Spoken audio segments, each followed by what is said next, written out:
चंदन नगर के राजा महाराज विजयसेन का सपना भाग 3 में प्रस्तुत करते हैं।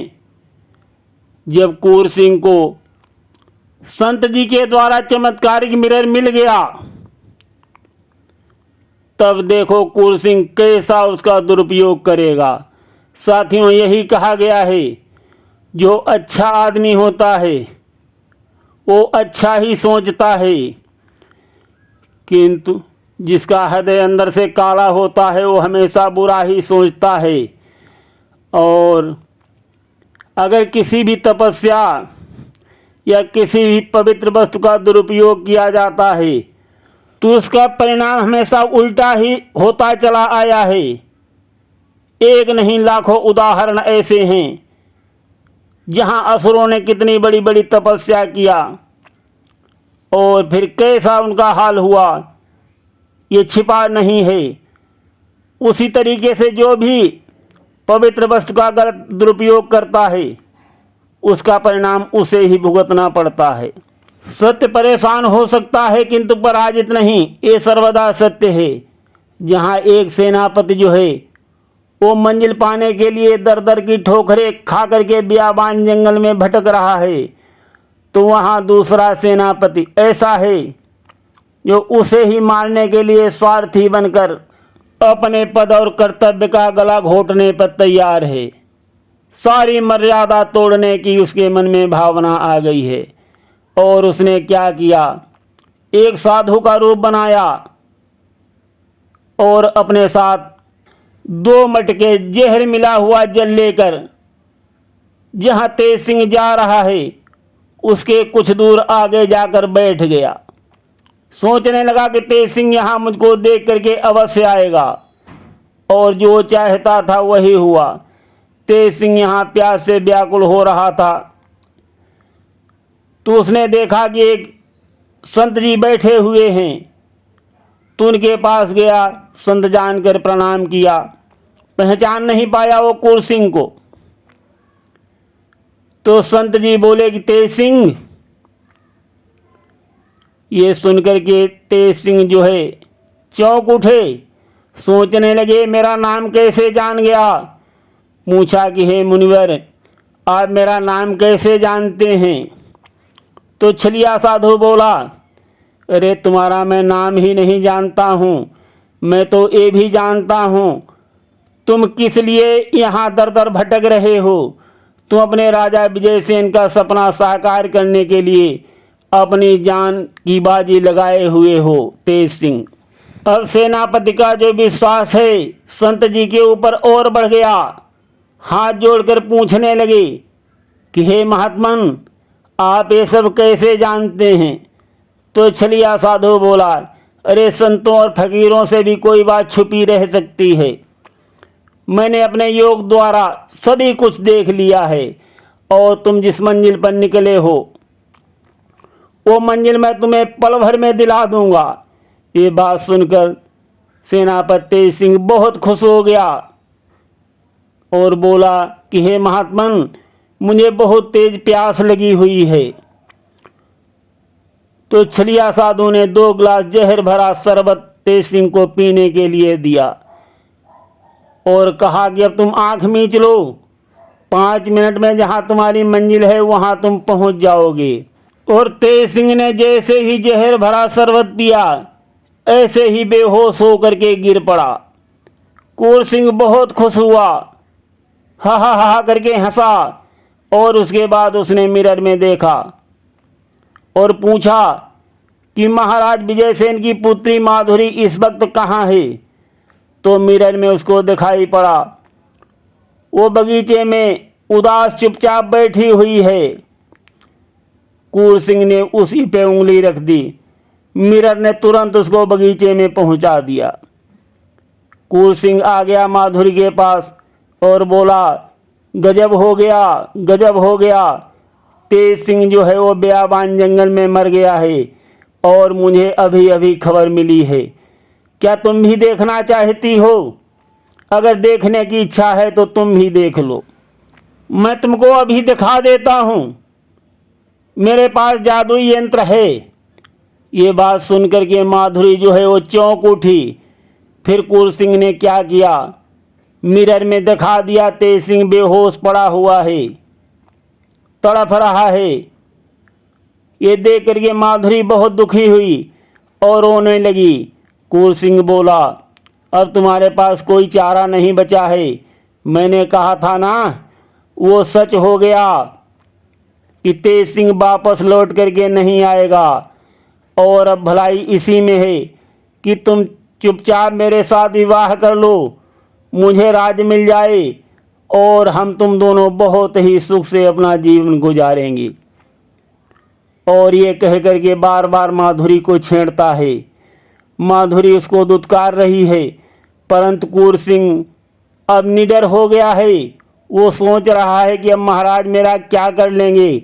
अब तो तेज सिंह भी नहीं है, अकेले वो महाराज को भी नहीं डर रहा है।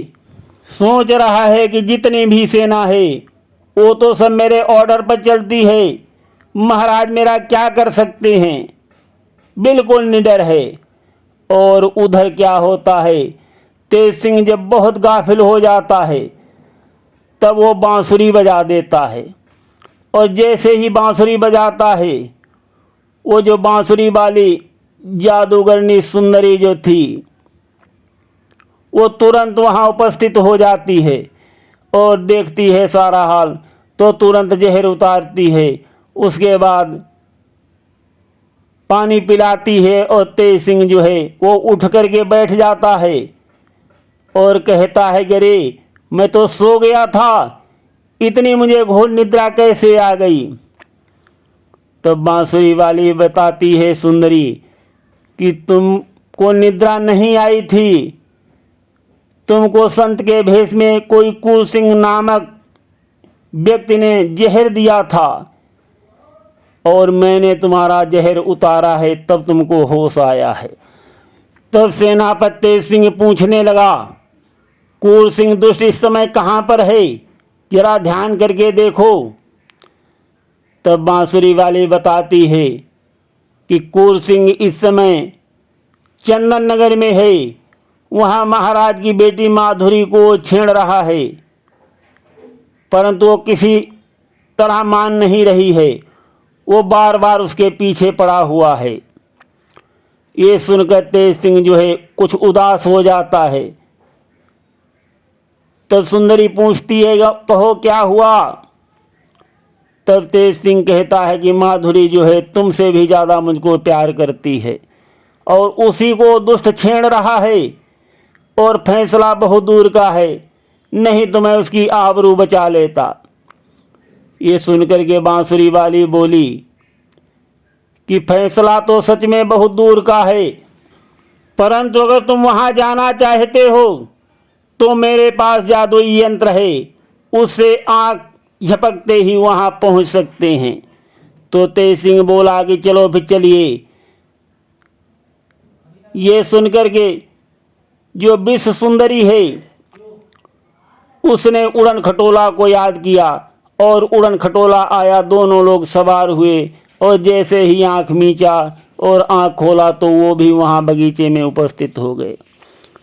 तेज सिंह को देख करके माधुरी जो है वो खुश हो गई और कूर सिंह देखते ही उनको भाग खड़ा हुआ वो दुष्ट वहाँ से। उसके बाद माधुरी तेज सिंह को देखा किंतु सहम गई। उसने देखा कि इनके साथ कोई दूसरी सुंदरी है। पूछने लगी कि मैंने मना किया था कि तुम विवाह मत करना, परंतु तुमने जाते जाते ही विवाह कर लिया और मुझको बताया तक नहीं, कम से कम बता तो दिया होता। सुंदरी बोल उठी, अरे बहन ऐसा मत कहो, विवाह तो तुमने चुप चुप के कर लिया है और तुम्हारी ही कशिश इनको खींच करके लाई है यहाँ। पहले तो दोनों में आपस में बहुत गुफ्तगू होती है, वो उनको कहती हैं, वो उनको कहती हैं। उसके बाद जब सारा राज खुलता है तब तेज सिंह हंसने लगता है और कहने लगा, अरे तुम दोनों की बातों को सुनकर मुझे तो मज़ा आ रहा है।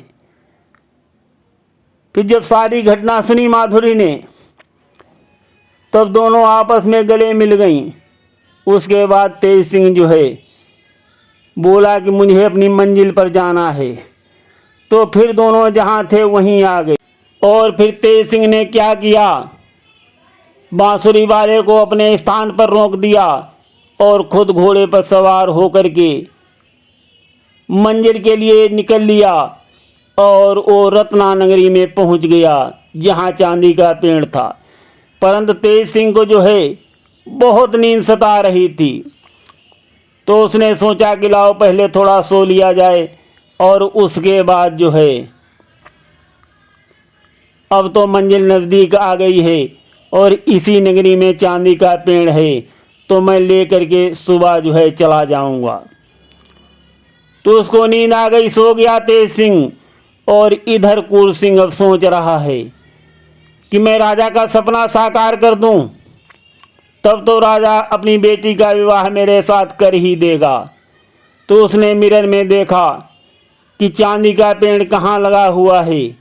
उसको पता चल गया कि रत्नानगरी में रतन सेन राजा के यहाँ बगीचे में चांदी का पेड़ लगा हुआ है। तो उसने चांदी के पेड़ पर उंगली रख दी और कूर सिंह जो है वो चांदी के पेड़ के पास पहुंच गया और उसने चांदी का पेड़ जो है उठा लिया और उसके बाद चंदन नगरी को जाने के लिए मिरर पर उंगली रख दी और वो चांदी का पेड़ लेकर चंदन नगरी में आ गया। और उधर क्या हुआ, चंदन नगरी के महाराज जो रतन सेन थे, उनकी पुत्री जो थी वो प्रतिदिन चांदी के पेड़ के दर्शन करती थी और उसमें पानी डालती थी, तभी वो अन्न जल करती थी। वो सुबह देखने आई, उसको चांदी का पेड़ नहीं मिला। तो देखा, वो चौंक गई, बहुत खोजा परंतु चांदी का पेड़ नहीं मिला। उसने अपनी सखियों से कहा, अरे चांदी का पेड़ पता नहीं कौन उठा ले गया है, कौन चुरा ले गया है, उसकी खोज करो। तो सारी सखियां जो हैं खोजने को निकल पड़ी। थोड़ी दूर उनको जहां तेज सिंह सो रहे थे दिखाई दिया, तो सखियां बोली, वो देखो एक मुसाफिर है, लगता उसी ने चोरी की है। और सारी सखियां आती हैं, तेज सिंह को सोते देखती हैं और उनको पकड़ लेती हैं और पूछती हैं कि तुमने चांदी का पेड़ जो है कहाँ छुपा करके रखा है।